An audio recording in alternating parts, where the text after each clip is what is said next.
Imamat 24. Cara memelihara lampu. Tuhan menyuruh Musa memberikan perintah-perintah ini kepada bangsa Israel. Bawalah minyak zaitun yang murni dan yang paling baik untuk lampu di dalam kemah Tuhan, supaya dapat dipasang dan menyala terus. Harun harus mengatur lampu-lampu itu dari petang sampai pagi di tempat Tuhan hadir, di luar tirai yang menutup peti perjanjian di ruang maha suci. Perintah itu harus dilakukan untuk selama-lamanya. Harun harus mengurus lampu-lampu pada kaki lampu dari emas murni, supaya tetap menyala di kemah Tuhan. Roti sajian. Ambillah 12 kg tepung yang paling baik dan buatlah 12 roti bundar, masing-masing dari 1 kg tepung. Letakkan roti itu dalam 2 susun, 6 roti setiap susunnya, di atas meja berlapis emas murni yang berada di dalam kemah Tuhan. Taruhlah kemenyan tulen pada tiap susun roti untuk menandakan bahwa roti itu kurban makanan bagi Tuhan. Setiap hari Sabat harus ada roti yang disajikan di dalam kemah Tuhan. Itulah kewajiban bangsa Israel untuk selama-lamanya. Roti itu adalah untuk Harun dan keturunannya. Mereka harus memakannya di tempat yang suci, karena roti itu merupakan bagian yang sangat suci dari kurban makanan yang dipersembahkan kepada Tuhan untuk para imam. Hukuman bagi orang yang mengutuk Allah dan hukuman pembalasan. Di perkemahan orang Israel ada seorang laki-laki. Ayahnya orang Mesir dan ibunya orang Israel bernama Selomit, anak diberi dari suku Dan. Pada suatu hari, orang itu bertengkar dengan seorang Israel di perkemahan. Waktu bertengkar, ia mengutuk Allah. Karena itu orang-orang Israel membawa dia menghadap Musa dan menahan dia sambil menunggu keputusan Tuhan mengenai apa yang harus mereka lakukan terhadapnya. Tuhan berkata kepada Musa, "Bawalah orang itu keluar perkemahan." Setiap orang yang telah mendengar dia mengutuk harus meletakkan tangannya di atas kepala orang itu untuk memberi kesaksian bahwa dia bersalah. Lalu seluruh umat harus melempari dia dengan batu sampai mati. Setelah itu umumkanlah ini kepada bangsa Israel. Barang siapa mengutuk Allah harus menanggung akibatnya dan dihukum mati. Siapa saja yang mengutuk Tuhan harus dilempari dengan batu sampai mati oleh seluruh jemaat. Hukum itu berlaku untuk orang Israel maupun untuk orang asing yang sudah menetap di Israel. Barang siapa membunuh orang lain harus dihukum mati. Barang siapa membunuh binatang orang lain harus menggantinya.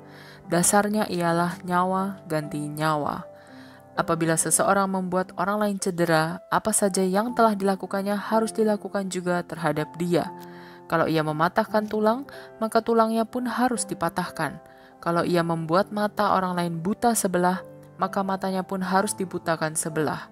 Kalau ia memukul orang lain sampai patah giginya, maka giginya pun harus dipatahkan. Apa saja yang dilakukannya sehingga orang lain cacat, harus juga dilakukan terhadap dia sebagai pembalasan. Barang siapa membunuh binatang, harus menggantinya. Tetapi barang siapa membunuh manusia, harus dihukum mati. Hukum itu berlaku untuk kamu semua dan juga untuk orang asing yang menetap di antara kamu, karena akulah Tuhan Allahmu. Sesudah Musa menyampaikan perkataan itu kepada bangsa Israel, mereka membawa orang yang telah mengutuk Allah itu keluar perkemahan, lalu melempari dia dengan batu sampai mati. Dengan cara itu, bangsa Israel melakukan apa yang telah diperintahkan Tuhan kepada Musa. Imamat 25. Tahun ke-7. Di atas gunung Sinai Tuhan berbicara kepada Musa dan menyuruh dia menyampaikan peraturan-peraturan ini kepada bangsa Israel. Apabila kamu masuk ke negeri yang akan diberikan Tuhan kepadamu, kamu harus menghormati Tuhan dengan cara ini. Setiap tahun ke-7, kamu tak boleh mengerjakan tanah untuk bercocok tanam. Selama 6 tahun, kamu harus menanami ladang-ladangmu, memangkas kebun-kebun anggurmu, dan mengumpulkan hasil tanahmu. Tetapi setiap tahun yang ke-7 dikhususkan untuk Tuhan. Jadi sepanjang tahun itu, tanah harus dibiarkan dan tak boleh dikerjakan. Jangan menanami ladang-ladang dan jangan memangkas pohon-pohon anggurmu. Bahkan gandum yang tumbuh dengan sendirinya atau anggur dari pohon anggurmu yang tidak dipangkas, tak boleh kamu kumpulkan dan simpan, sebab tahun itu adalah tahun istirahat untuk tanah. Walaupun begitu, tanah itu akan memberi hasil juga untuk dijadikan makanan bagi kamu, budak-budakmu, orang-orang upahanmu, dan orang-orang asing yang tinggal dengan kamu. Juga bagi binatang-binatang peliharaanmu dan binatang-binatang liar di negerimu. Segala yang dihasilkan tanah itu boleh dimakan. Tahun Pengembalian. Hitunglah 7 kali 7 tahun, sebanyak 49 tahun. Lalu pada tanggal 10 bulan 7, yaitu hari pengampunan dosa, suruhlah orang membunyikan trompet di mana-mana di seluruh negeri. Kamu harus mengkhususkan tahun yang ke-50 itu dan mengumumkan kebebasan kepada seluruh penduduk negeri. Dalam tahun itu, segala harta milik yang sudah dijual harus dikembalikan kepada pemiliknya yang semula atau kepada keturunannya. Siapa yang dijual sebagai budak harus dikembalikan kepada keluarganya. Janganlah menanami ladangmu, gandum yang tumbuh dengan sendirinya atau buah anggur di kebun anggurmu yang tidak dipangkas, tak boleh kamu kumpulkan dan simpan. Tahun itu merupakan tahun yang suci bagimu. Kamu hanya boleh makan apa yang tumbuh dengan sendirinya di ladangmu. Dalam tahun itu, semua tanah yang sudah dijual harus dikembalikan kepada pemiliknya yang semula. Jadi kalau kamu menjual tanah kepada sesamamu orang Israel atau membeli tanah dari dia, janganlah melakukan jual beli itu dengan tidak jujur. Harga tanah itu harus ditetapkan menurut jumlah tahun selama tanah itu dapat memberi hasil sampai tahun pengembalian yang berikut. Kalau jumlah tahunnya banyak, harga tanah itu mahal. Tetapi kalau jumlah tahunnya sedikit, harganya harus murah karena yang dijual adalah jumlah panen. Janganlah menipu sesamamu orang Israel, tetapi hendaklah kamu takut akan Tuhan Allahmu. Persoalan tahun ke-7. Taatilah semua hukum dan perintah Tuhan, supaya kamu hidup dengan aman di negeri itu. Tanah negeri itu akan memberi hasilnya sehingga kamu mempunyai makanan yang cukup dan tinggal di sana dengan sejahtera. Tetapi barangkali ada yang bertanya apa yang akan dimakan selama tahun ke-7 pada waktu tanah tidak ditanami dan hasilnya tidak dipungut. Dalam tahun ke-6, Tuhan akan memberkati tanah sehingga hasilnya cukup untuk 3 tahun. Dan pada waktu kamu menanami ladangmu dalam tahun ke-8, panen dari tahun ke-6 masih ada untuk kamu makan. Malah persediaan makananmu akan cukup sampai tiba waktunya kamu mengumpulkan hasil tahun itu. Pengembalian tanah dan rumah. Tanahmu tidak boleh dijual untuk seterusnya, sebab tanah itu bukan milikmu, melainkan milik Allah. Kamu hanya seperti orang asing yang mendapat izin untuk memakai tanah itu. Kalau sebidang tanah dijual, harus diakui hak pemiliknya yang semula untuk menebus tanah itu. Kalau seorang Israel jatuh miskin sehingga ia terpaksa menjual tanahnya, sanak saudaranya yang paling dekat wajib menebus tanah itu. Kalau tidak ada orang untuk menebusnya, tetapi pemilik itu kemudian hari menjadi mampu dan mempunyai cukup uang untuk menebus tanahnya, maka ia harus membayar kepada orang yang telah membeli tanahnya seharga hasil tanah itu selama tahun-tahun berikutnya sampai tahun pengembalian yang akan datang. Dengan demikian, ia mendapat kembali tanah miliknya. Tetapi kalau ia tidak mampu menebus tanahnya, orang yang membelinya tetap berkuasa atas tanah itu sampai tahun pengembalian yang berikut. Dalam tahun itu, tanah itu harus dikembalikan kepada pemiliknya yang semula. Apabila seseorang menjual sebuah rumah dalam kota yang dikelilingi tembok, maka ia berhak menebus rumahnya dalam jangka waktu 1 tahun, terhitung dari tanggal penjualan. Tetapi kalau rumah itu tidak ditebusnya dalam waktu 1 tahun, hilanglah haknya untuk menebusnya. Rumah itu tetap milik orang yang membelinya dan keturunannya. Dalam tahun pengembalian, rumah itu tidak dikembalikan. Untuk rumah di desa yang tidak dikelilingi tembok, berlaku peraturan yang sama seperti untuk tanah. Pemilik semula berhak menebusnya, dan rumah itu harus dikembalikan dalam tahun pengembalian. Akan tetapi, orang Lewi berhak untuk kapan saja menebus harta milik mereka di kota-kota yang ditetapkan untuk mereka. Apabila seorang Lewi menjual rumahnya di salah satu kota itu, dan ia tidak menebusnya, rumah itu harus dikembalikan kepadanya dalam tahun pengembalian.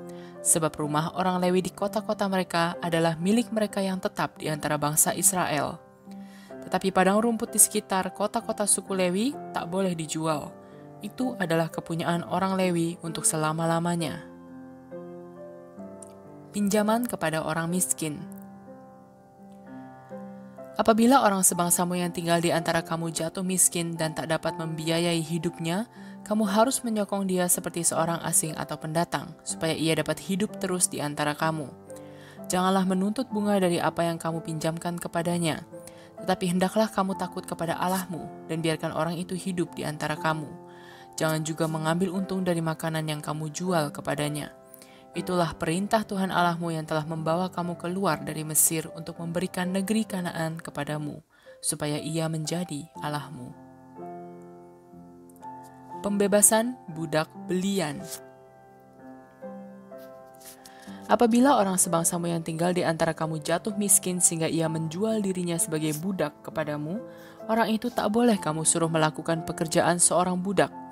Ia harus tinggal padamu sebagai seorang upahan dan bekerja untukmu sampai tahun pengembalian.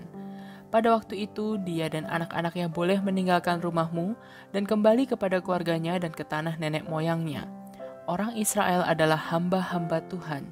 Dialah yang membawa mereka keluar dari Mesir, dan karena itu mereka tak boleh dijual sebagai budak. Jadi orang Israel yang menjual dirinya kepadamu, tak boleh kamu perlakukan dengan kasar. Hendaklah kamu takut kepada Allahmu. Kalau kamu memerlukan budak, kamu boleh membelinya dari bangsa-bangsa yang tinggal di sekitarmu. Kamu boleh juga membeli anak-anak orang asing yang menetap di antara kamu. Anak-anak orang asing yang lahir di negerimu boleh menjadi milikmu, dan boleh juga kamu wariskan kepada anak-anakmu untuk menjadi budak mereka seumur hidup. Tetapi sesamamu orang Israel, tak boleh kamu perlakukan dengan kasar. Apabila seorang asing yang tinggal di tengah-tengahmu menjadi kaya, dan ada sesamamu orang Israel jatuh miskin sehingga ia menjual dirinya sebagai budak kepada orang asing itu atau kepada keluarganya, orang Israel itu tetap mempunyai hak untuk ditebus. Seorang dari saudaranya yang laki-laki atau pamannya atau saudara sepupunya atau seorang lain dari kerabatnya yang dekat boleh menebusnya. Atau kalau ia sendiri kemudian mampu, ia boleh menebus dirinya sendiri. Budak itu harus berunding dengan orang yang sudah membelinya. Mereka harus menghitung jumlah tahun sejak dirinya dijual sebagai budak sampai tahun pengembalian yang berikut, lalu menentukan harga tebusannya. Harga itu harus ditetapkan menurut perhitungan gaji yang diberikan kepada orang upahan. Budak itu harus mengembalikan harga pembelian dirinya sebesar jumlah gaji seorang upahan selama tahun-tahun yang belum dijalaninya, seolah-olah ia telah bekerja sebagai orang upahan yang digaji tahunan. Tuannya tidak boleh memperlakukan dia dengan kasar.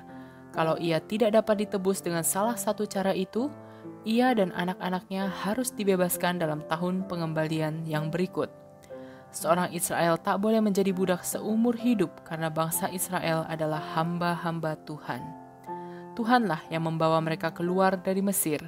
Dialah Tuhan Allah mereka.